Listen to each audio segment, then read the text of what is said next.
She's passionate about telling stories of amazing women who are rocking the world and empowering women to live, love, and thrive. Here's your host, Katherine Gray.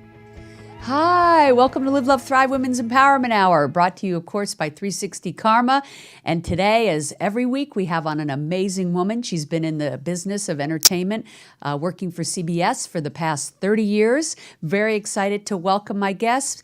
Please give a warm welcome to Gaye Ann Bruno. Hi. Hi, how are you? Hey, I'm so excited to have you on today. I'm so excited to be here. Yeah, and especially because you have a new podcast coming out yourself. I do. That you used to do, and now you're bringing it back to UBN, so we're super excited about that. It's called Between the Sheets, and you have some pretty exciting women co-hosts, and it's going to be super fun. It starts Friday night, right? Friday night, May 3rd. We're going to have 7 to 8 p.m. Pacific. Oh, great. On Channel 1. Channel on 1 on ubngo.com. Perfect. And it's going to be on the first and third Fridays of every month. I love it. I love it. It's going to be a powerhouse group of women, I can tell. It's going to be a crazy bunch of insane women. Yeah. An insane asylum. Right. But in a good way. In a great way. A lot of estrogen going down. So, I was excited to have you on because, so many people want to break into the business, and you and I just had this interesting conversation because you were born and grew up in New Jersey, right? Yes, I was. So it's like, and you don't have to apologize. No, I'm just kidding. I'm trying. Everyone always asks me, and they go, where are you from? New York. What part of New York? New Jersey. Exactly. It gets a bum rap, but we all know we love New Jersey and New York. But anyway, so, I always wonder, how did people decide to come from the East Coast here like myself? And it was that you wanted to get in the business and didn't know how. Correct. And I think that's a common story for sure. And so it's so interesting how you did end up in the business. Like, it was almost like you were meant to be in it, the crazy path that you took. So let's talk about that. You started off coming here to study law. Correct. Yeah, even though you wanted to be in the entertainment business. Correct. I've been wanting to be in the entertainment business for a very long time. I did acting when I was very young, theater, commercials. I was on off-Broadway. And I realized that's not the path that I wanted. And, now we call it manifesting. Yeah. As a child, I always manifested wanting to get into the entertainment business. Yeah. And no wonder it found you. Exactly, because I'm a strong believer. I'm a very spiritual person. Yes, me too. And a true believer in the universe. Yes. We have no control, and if we think we have control, we're fools to believe that. Right. So I have learned over many years to sort of allow just the universe to take over and just guide me. Now, when you say we have no control, but we do have control over what we do. Control of our choices. Toward the manifestation, right? We have control over our choices. You decided you wanted to do your podcast. Correct. So you that podcast. Correct. Because I always think people just think things happen to them. And I do believe we do have this part of it that we can create anything. We can do anything. Exactly. And then the rest of it is letting it fall into place. Divine intervention. Yeah, right. It's true. I mean, there is that form of that. But taking the actions to make it You happen. have to. You can't just sit back and go, I want a podcast. Exactly. And then hoping somebody's going to knock on your door saying, hey, you should do a podcast. No, right. Absolutely not. You There's have to put some example. effort, and you have to have a goal. Yeah. And I'm extremely, as a Capricorn, I'm extremely goal oriented. Yeah. So, I set a goal, I set an intention. Yeah.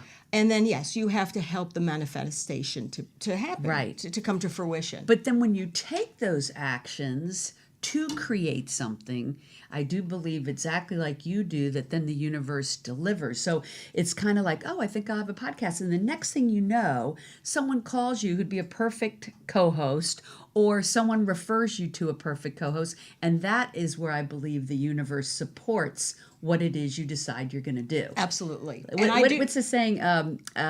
Once you decide what you're going to do, the universe conspires to assist you. Exactly. Right? And I believe that across my whole life.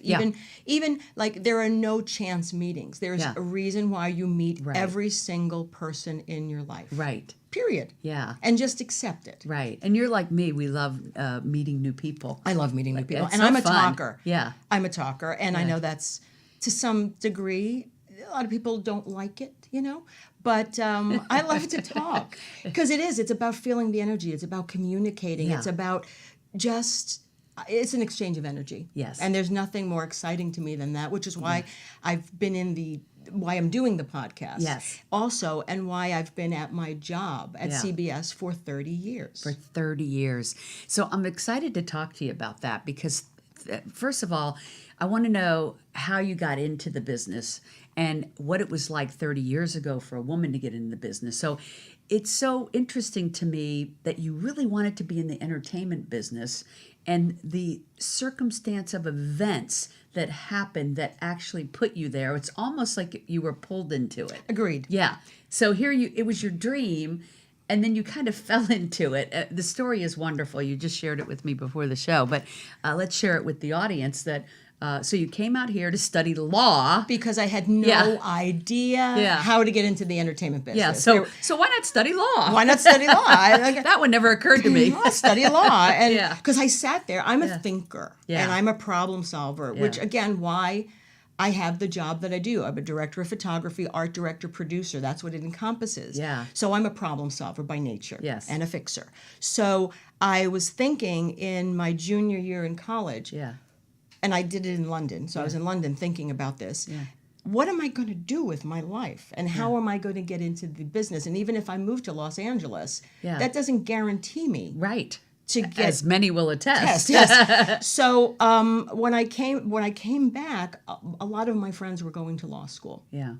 And I'm like, okay, I'll go to law school. And Right. they're going, well, it's not that easy. Yeah. And to get in. Yeah. But again, I think it had to be this route because I did get in effortlessly. Right. And I only applied to colleges in California because my parents wanted me to go to law school, Yeah. but they didn't want me to leave. Right. But that's what brought you here. So it brought me here. So I only applied to law school in California. So when I did get in, they could not say no. Right. To where? Where'd you go? UCLA. You went to UCLA, one of the best schools too. So, Yeah. but after the first year, I was like, I hate law. Yeah. I'd rather, I don't know what, I'd rather do a lot of other things in life than be a lawyer.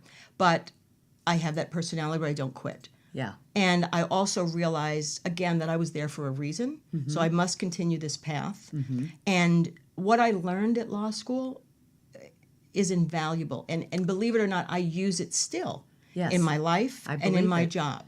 I always think life is like a puzzle, and everything that we do is for a reason that's going to lead us to what we're meant to be doing in the long run. Absolutely. And so that's a perfect example. Exactly. So how did you get from law school to director of photography? What was that path? When I finished law school, I started working in the business as a secretary. They used to call it secretaries back then. And I wanted to be in the music business. And I did that for a while, and I realized I really don't want to be in the music business. It's really difficult. Difficult as a woman back then. Right. It was very male chauvinistic, very male oriented. If I told you stories, and I'm not, Yeah. because the people are still alive. You want to talk about Me Too? It was Me No. Yeah. You know, and it was very difficult as a woman Yes, I can only imagine. to be in the ranks Right. of the boys' club. Yes. And it made me feel uncomfortable. Plus, drugs were rampant, and I've never been a big drug person. Right. So, and I don't follow the crowd. Right. So it just wasn't for you. No, so I got out of that, and I thought, okay, what am I going to do now?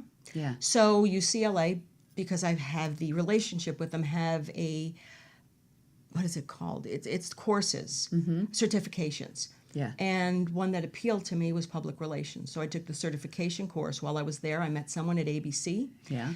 He was being promoted. I stepped into his job. Oh my gosh. I stayed there a year. And then from there, someone said CBS has openings. And I applied for CBS, and there was a choice between either a publicist or a photo publicist. And I hate to write. If anyone knows me, I really hate writing. Yeah. I'm very someone told me my gift or my art of creativity is through voice and verbal. So I decided to go with the photo department because I was able to travel the world. Oh wow. And I didn't have to write anything but a memo.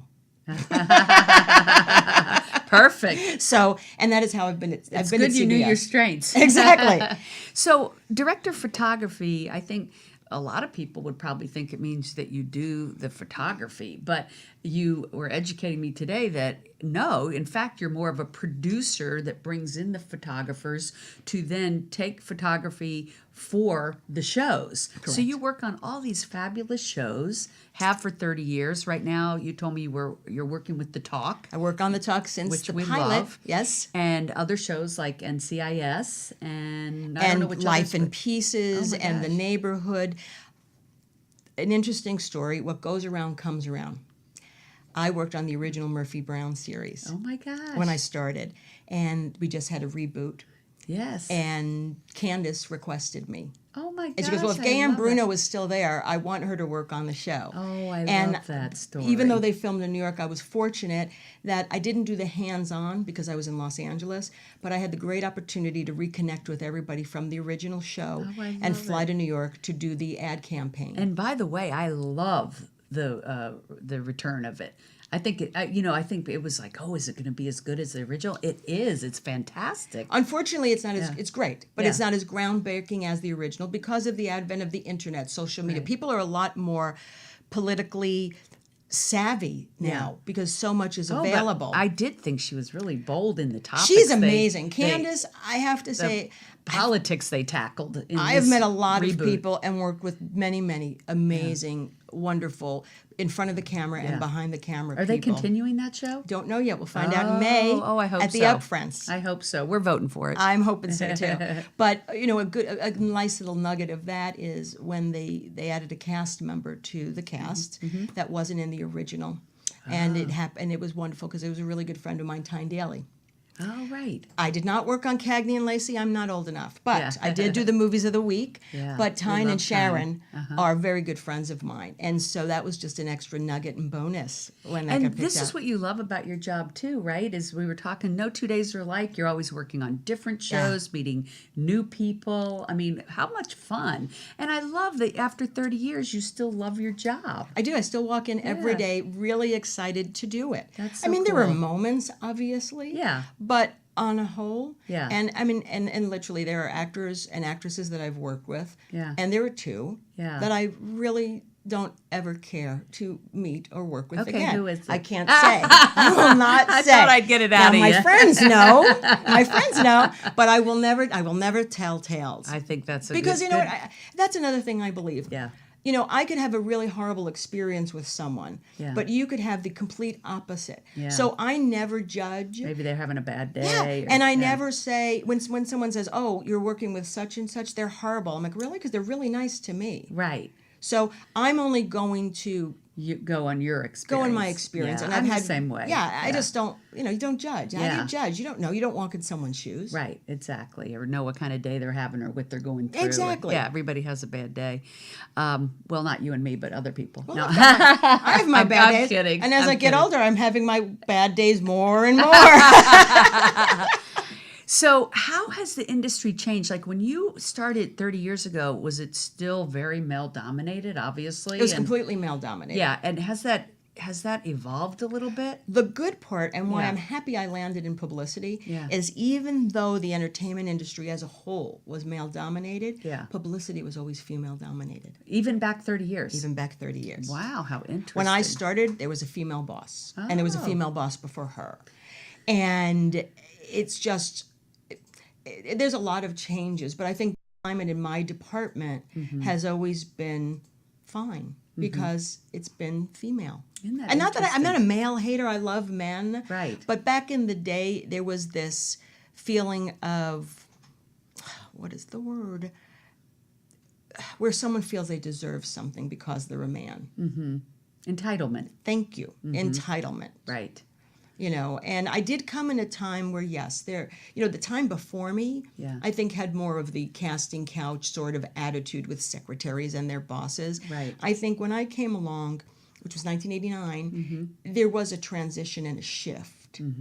And so I never really got that. Except if someone was old school from the generation before me. And then unfortunately, we just laughed it off. And more of it was just comments as opposed to touching or, because Right. then I would have put my foot down. I Right. don't care what kind of job I have. Right. No, thank you. Yeah, that wasn't going to fly. Never. Yeah. But it was always oh, you're so pretty. Oh, your nice hair. Or, oh, you're you have a nice body, and he'd smile and go, thank you. But you never once, at least now, at the time, I never once thought, oh, I'm going to report them. Right. Unfortunately, now your viewers are going to kill me now, but I think we've gone too much on the other side.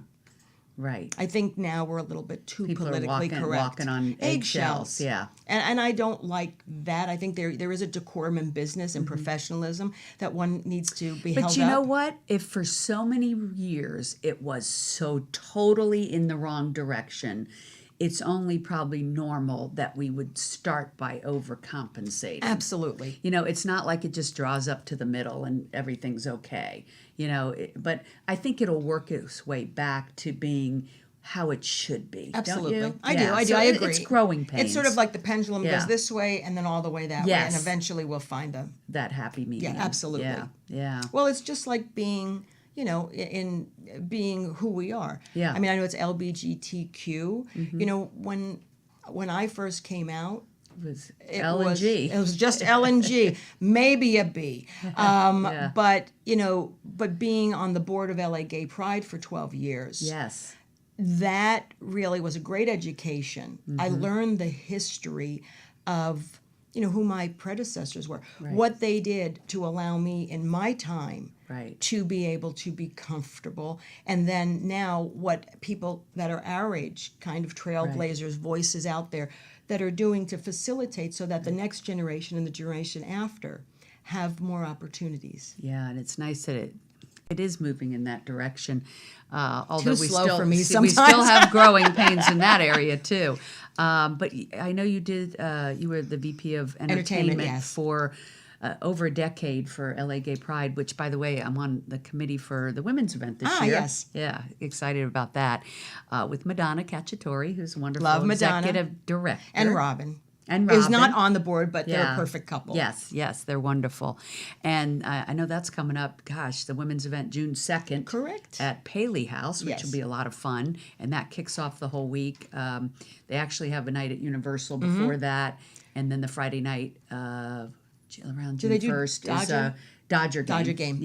Yep. And then they have some great entertainment that week. I remember Megan Trainor's one of them who we love, and some other big names. So it's going to be an amazing gay pride this year. It's going to be fabulous. Yeah. And at the time that I spent, the 12 years that I spent, I did entertainment. Yeah. And what I tried to do is to sort of up the ante with entertainers. Yes. So we had fun people. We had great people. And you were in a great position knowing all these celebrities. Well, I work on the stuff. Grammys and I work on the ACMs. Right. So I've had relationships with these people. So that way sort of be educated into what we do. Right. What our community does for others. Right. Yeah. So that was a great experience. A great experience. I loved it. And then you were telling me at that same time, somehow you were also managing that band, the Motels. Motels in Berlin. Yeah. I met Tim and I hired them for Gay Pride. Which my wife was like, oh my God, I love the Motels. Yeah. And we just struck it up as a friendship. It was nothing that was going to be any sort of business relationship. Right. And then they both approached me separately at different times saying, could you please manage us? And I'm like, okay. and that's why you obviously were still at CBS. So you right? At one point I was doing LA Pride, CBS, the podcast, managing Terry, Martha, having a music radio show as well.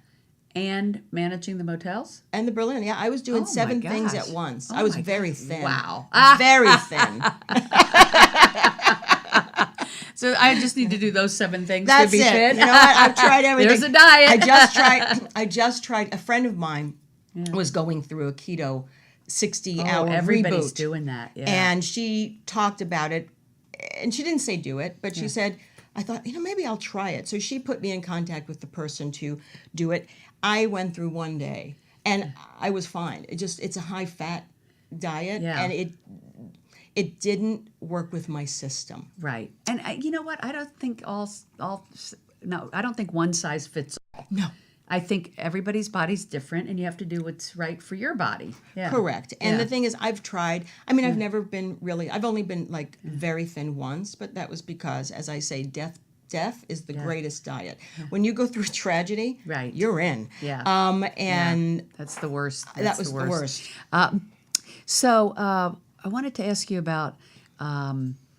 I know you gave up your podcast because you had your mother move in with you, Yes. who was on dialysis. Yes. And I just think this relates to a lot of our viewers that have to take care of their parents at this age. You know, at this age, a lot of people are having to be caretakers. And, you know, what are your thoughts on that? Do you have any advice? It's yes, I have a lot of advice. I'm going to write a book. Why did I know that? No, I mean the thing is, yes, our age we do become the caretakers. I'm a different situation is that I'm an only child. Mm-hmm. So I really couldn't sort of pawn my mother off on anybody else, but not that I would, but still it would be nice to have, you know, it's like I said, some help. It's like I've always loved being an only child, never regretted it except now. Right.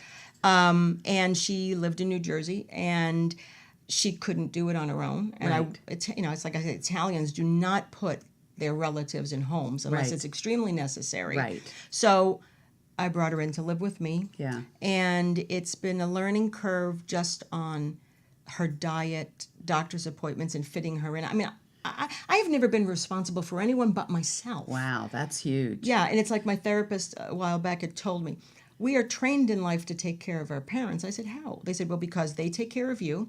Then you have children. Right. You learn that skill. Take care of them. And then you move into that. You missed a step. Yeah, you didn't have the children. Yeah, so you went into complete shock. Yeah. Which was fine. But but don't you think that, just like we always say, that everything happens for a reason? Yes. So something you got out of that was something that you needed or wanted to learn within yourself, and what was that? Do you know? Yeah, not to be selfish. Yeah. No, Yeah. I mean, seriously, True. it is. Yeah. I was completely selfish and self-absorbed, not ego-driven, but just everything kind of revolved around my schedule And your career. and my career. And it's now realizing that no matter what family you have, family is important. Right. And my mother's I have other family, but my mother is my family. Right. And it also, I left New Jersey when I was 20. Right. And I used to go back occasionally, but to spend this time with my mom now, Yes. I think is really important to me. We fight like cats and dogs. Yeah. I'm more like my dad. Right. But what I've been told by people that are in spiritual, that the parent that always is the last to leave is the one that you need to make closure with. Wow, that's heavy and so true. For myself me, too. Very true. And when I mention this to others, they're like, "Oh crap, that's true. I never thought about that." Yeah. So it does when seem to always happen that way. Yeah. So when it's time for their transitioning, there's no regrets. There's no guilt. There's no, And I'm Italian, and I don't know. Gee, I never would have known. What's your background? I can't say. Okay. No, I need to do the 23andMe. I'm not really sure. Okay. Well, I mean, most of my friends Jewish say they're Jewish, and when I say I'm Italian, they go, "Oh, you're the 13th tribe." Right. But everybody thinks I'm Jewish. My wife is Jewish. I'm like English, Irish, Welsh. Oh, you're Jewish. How long have you been with your wife? Long enough that I am. am. You're Jewish, exactly. But true, it's sort of like it's adapting. So I had to really learn to adapt. Yes. And adapting, patience, something I'm in constant. Yeah. So you learned patience. Not really. Yeah. No, I'm trying. I'm still trying. But yeah, it's very difficult. But I say, I tell people if you have the opportunity and it's really important. It's invaluable. It's invaluable. I'm sure she's very proud of you. Yes. On days that I allow her to break her diet. On days that I don't, not so much. Little manipulation Just there. a little. But we love them. Yeah, we do. And it is an invaluable time you're getting to spend with her that you'll treasure forever, for sure. I really, I say, she drives me crazy, but I love her more than anything. So that's cool. Well, thanks for sharing that. And I'm excited about your show starting Friday. Yes. Between the Sheets. I know some of the people that you're going to have on. Elizabeth Keener, for one, who I love. And I know you're going to have on Mara. And who else? And Cara Noble and Delistia Naimi and Tanya Tristan and one of my psychic mediums, because yes, I have many, Cheryl Murphy. There's going to be a whole bunch of women that'll be interchangeable. And does she have the intuition that the show is going to be a hit again? As a matter of fact, before I asked her to come on, I did a reading, and I asked her, and she said absolutely. Thumbs up. Yeah, because I'm a little nervous. Yeah. That's why I appreciate you giving me the opportunity to be on the show. I did another interview last week because You're getting warmed up. Because it's sort of like I've been listening to my old shows. Not that I want to repeat it, but I have to get back into the cadence. I have to get back into that zone. Yeah. And something tells me you have no problem. Well, I don't think so, but it's like all new people, and I'm really excited about the women that I've chosen, and I have amazing guests that have. Well, that's one thing I have to stop doing is I have amazing guests that are really chomping at the bit to come on. So it's going to be the same show, just a little different and a little bit more polished. Well, we're excited. Between the Sheets starts this Friday. No, not this Friday. Oh, a week May from Friday? 3rd, yep, May 3rd.